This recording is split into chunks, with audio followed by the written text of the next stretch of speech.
اب آپ یہ بتائیے آپ کی نظروں میں وہ پیسہ لینے والا زیادہ عزت والا ہوگا یا نہ لینے والا ہوگا؟ مگر ادھر تو ہمارے نبی جو سارے نبیوں کے سردار ہیں جی، سب نبیوں سے زیادہ سخی ہیں، وہ تو اجر مانگ رہے ہیں۔ اب اگر حضرت آدم کہیں یا حضرت نوح، ابراہیم، عیسیٰ، موسیٰ کہ بھائی دیکھو ہمارا کام تو بالکل للہ تھا، ہم نے تو کچھ بھی نہیں لیا، اور آپ کے نبی تو مانگ رہے ہیں، تو ظاہر ہے جو مانگ رہا ہے اس کا حساب کم ہو جائے گا اس کے عمل کا۔ تو پھر ہم یہ کیسے کہیں گے کہ ہمارے نبی نبیوں کے سردار ہیں،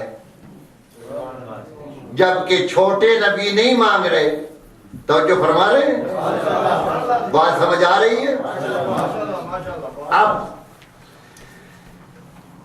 مفسرین نے جب تفسیریں کی اور اس آیت پر پہنچے تو بڑی تکلیف ہوئی کہ بھائی یہ سارے نبی تو مانگ نہیں رہے تھے، تو یہ ہمارے نبی نے کیوں مانگا؟ اور ادھر آیت پڑھی تو یہ تھا کہ قُلْ لَا أَسْأَلُكُمْ عَلَيْهِ أَجْرًا، یہاں تک تو بات وہی تھی جو پہلے انبیاء نے کہی تھی، آگے آ گیا اللہ، تو جب اللہ پڑھا تو سمجھے کہ کچھ اور بات بھی ہے، کیونکہ اللہ سے واسطہ بہت بڑا ہے، اور اگر اللہ کو اگنور کریں تو کلمہ توحید ہی نہیں پڑھ سکتے، یعنی کہیں لا الہ، آگے ہے اللہ۔ اب اگر اس آیت کے اللہ کو نہیں پڑھتے تو کیا پڑھیں گے؟ لا الہ، کوئی اللہ ہے ہی نہیں۔ تو یہاں اللہ بتائے گا کہ میری اہمیت کیا ہے، اگر مجھے نہیں پڑھو گے تو مسلمان مشرک ہو جاؤ گے۔ تو چنانچہ اللہ نے یہاں یہ بتایا کہ اللہ وہ لفظ ہے کہ جس کا پہلا دوسرے سے ملے گا تو مطلب واضح ہوگا، اگر اگلے کو دباؤ گے پہلے کو اٹھاؤ گے نہ دین رہے گا نہ ایمان رہے گا۔ تو کہا لا الہ الا اللہ، اللہ نہیں ہے مگر ہے کون؟ وہی جو وحدہ لا شریک ہے۔ پھر کہا وَمَا أَرْسَلْنَاكَ، لیجئے حضور کے بارے میں ارشاد ہو رہا ہے ہم نے آپ کو بھیجا ہی نہیں ہے۔ وَمَا أَرْسَلْنَاكَ، ہم نے تو آپ کو بھیجا ہی نہیں ہے۔ اگر اللہ کے بعد والا جملہ نہ پڑھیں تو محمد الرسول اللہ کیسے پڑھیں گے؟ اللہ تو کہہ رہا بھیجا ہی نہیں ہے۔ وَمَا أَرْسَلْنَاكَ إِلَّا رَحْمَةً لِّلْعَالَمِينَ، ہم نے عالمین کے لیے آپ کو رحمت بنا کر بھیجا ہے۔ اور ایک اللہ اور ہے جو جنگ احد کے میدان میں جبرائیل کی زبان سے نکلا تھا، اور وہ یہ تھا شاہ مرداں، شیر یزداں، قوت پروردگار، لا فتح الا علی، لا سیف الا ذوالفقار۔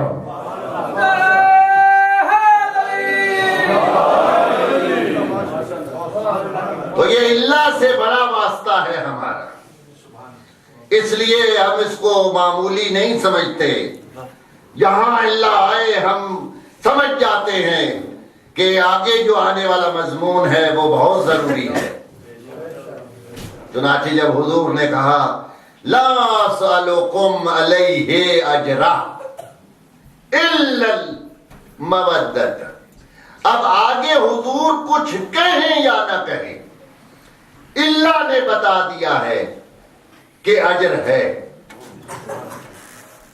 اگلا جملہ نہ بھی پڑھیں تو اللہ ہی بتا رہا ہے کہ حضور کچھ مانگ رہے ہیں، اور وہ کیا ہے؟ مودت فی القربا، میں اپنے قربا کی محبت نہیں، مودت مانگ رہا۔ محبت کیا ہے؟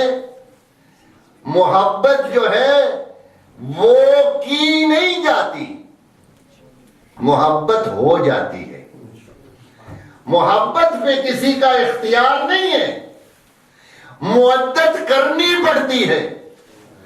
اور دونوں میں فرق یہ ہے کہ جب محبت اور مودت اکٹھے ہو جائیں، دونوں خطرے میں ہوں، تو محبت کو مودت پر قربان کر دیا جاتا ہے۔ یہ ہے مودت، اور اس کا مظاہرہ کربلا کے میدان میں ہوا۔ ہر ماں کو اپنے بیٹے سے محبت ہے، مگر حسین سے مودت ہے۔ اس لیے مائیں اپنی محبتوں کو اپنے حسین کی مودت پر قربان کر رہی ہے۔ تو حضور نے فرمایا مودت فی القربہ، میرے قرابت داروں کی مودت۔ اب بڑی کوشش کی کسی ذریعے گڑبڑ کر دی جائے معنی میں، اور آپ لوگ ماشاءاللہ ہوشیار سمجھدار ہے، آج کل کئی قسم کے ٹی وی چینل بھی ہیں، اور خبریں بھی آپ ان کی بھی سنتے ہیں، بحث و مباحثہ بھی، کہ کس طرح روایات کو اور احادیث کو مروڑ تروڑ کر اس کے ترجمے بدل کے کسی طریقے سے بعض اپنے مطلوبہ افراد کو داخل کیا جاتا ہے۔ مثلا حضور نے فرمایا میں علم کا شہر ولی دروازہ ہے، تو اور کچھ نہ ملا تو کھڑکیاں، چھتیں، دیواریں، حالانکہ شہر کا تعلق کھڑکیوں سے کہاں ہے؟ وہ تو شہر ہے، وہ ایک کمرہ نہیں ہے، تو شہر کا تو دروازہ ہے جس سے آنا۔ اب حضور نے فرمایا حسن و حسین جنت کے جوانوں کے سردار ہیں، تو کہا یہ ہمارے بوڑھوں کے سردار ہیں۔ بوڑھے جب جائیں گے ہی نہیں تو سرداروں کی باری کب آئے گی؟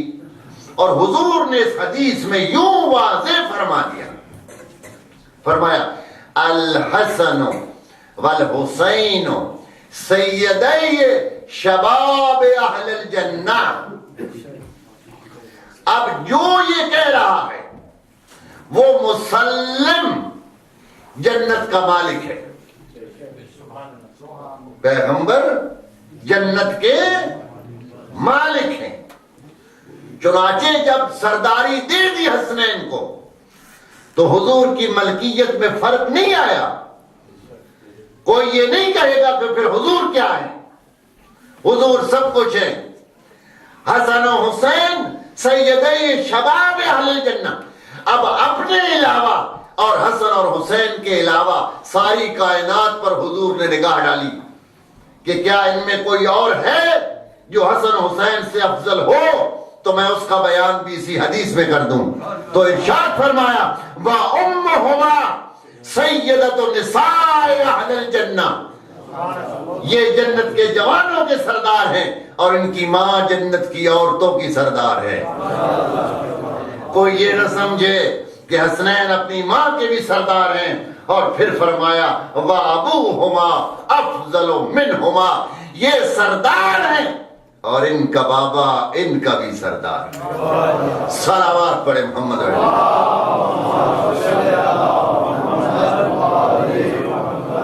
چنانچہ یہاں کوشش کی گئی کہ معنی کو بدلیں، تو مفسروں نے بڑی اپنی فن آرائیاں کی، اور یہاں آپ اگر تفسیریں پڑھیں تو ایک صاحب نے تو یہ لکھا کہ اس سے مراد حضور یہ فرما رہے ہیں کہ میرا اجر رسالت یہ ہے کہ اپنے اپنے عزیزوں سے محبت کرنا۔ تو یہ تو مسئلہ ہی کوئی نہیں ہے، ہر آدمی کو پتا ہے میرے عزیز کون ہیں، ان سے محبت کرے گا۔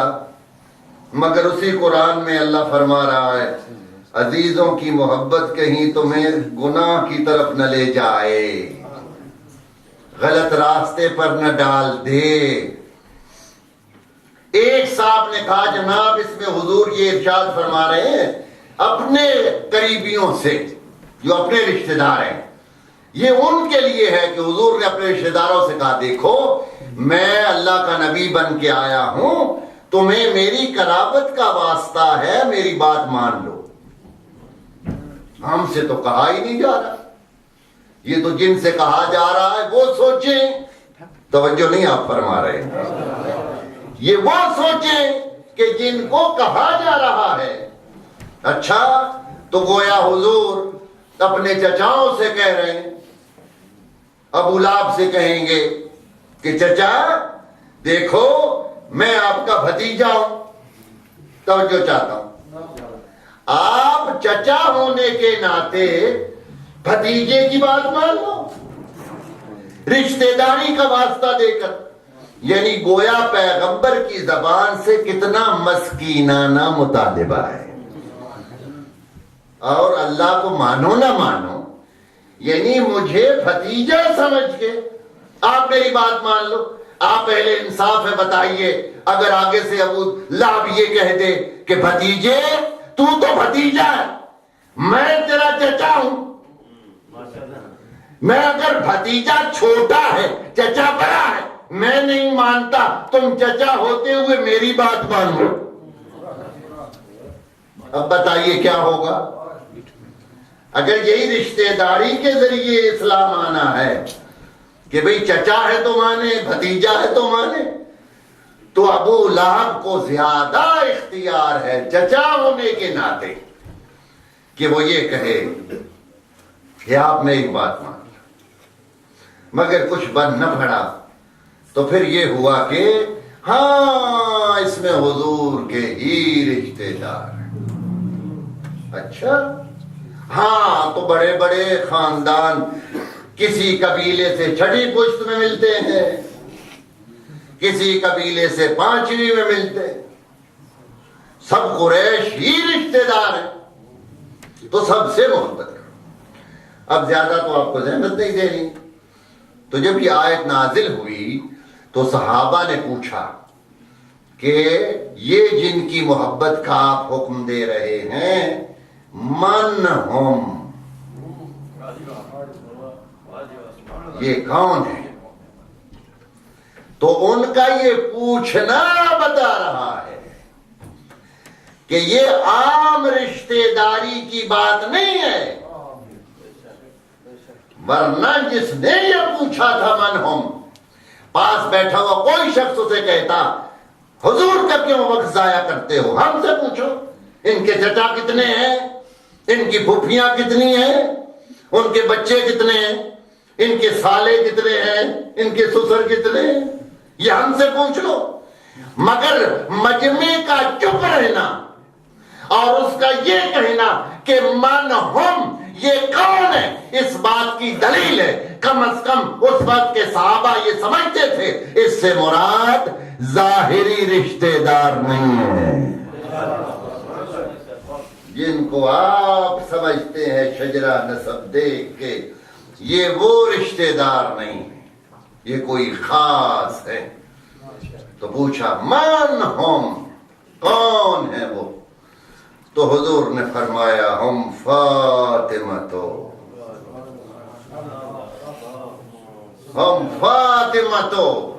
و بعلها و بنوها،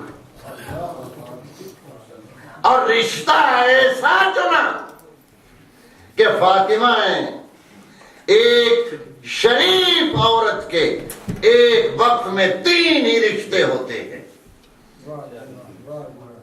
یا باپ ہے یا بیٹا ہے یا شوہر ہے۔ اب حضور کو پتا ہے میری حدیثوں کے ساتھ آگے پیوند کاریاں کریں گے، آگے لگائیں گے کچھ اور بھی، ایسا تعارف کرواؤں کہ فاطمہ کے بغیر اور کہیں جانے کے قابل ہی نہ رہے۔